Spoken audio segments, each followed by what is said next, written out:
wanted to take a moment today and show you the clean of the Autoblow, of all the modifications I've made to several of these.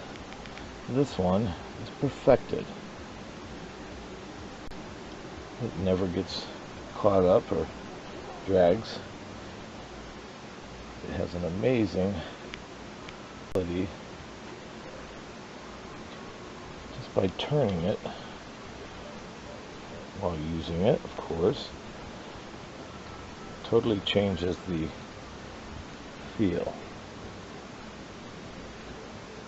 The 3 large beads on the top row, the front.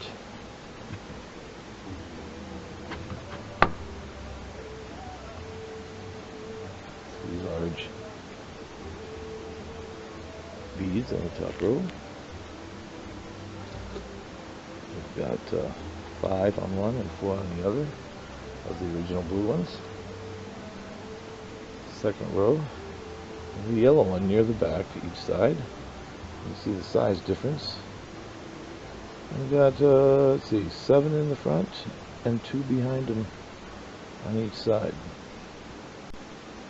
In the bottom row, 1 random red bead, 2, 2, then the 2 large beads, and then 3, 3, and then a disc one, which this white one fits inside of it. I'll have to stamp it back in there. Keeps the hole small, so it's not flopping around too much.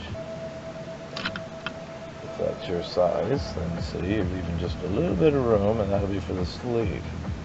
Now the bottom one actually touches, the 2 large beads touch, and the front bead touches,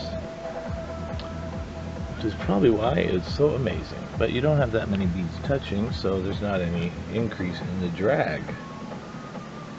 So there she be. But anyway, this one is my baby. This one is perfected. So if you can copy that, you'll have the best Autoblow you can, I'm telling you. So, enjoy.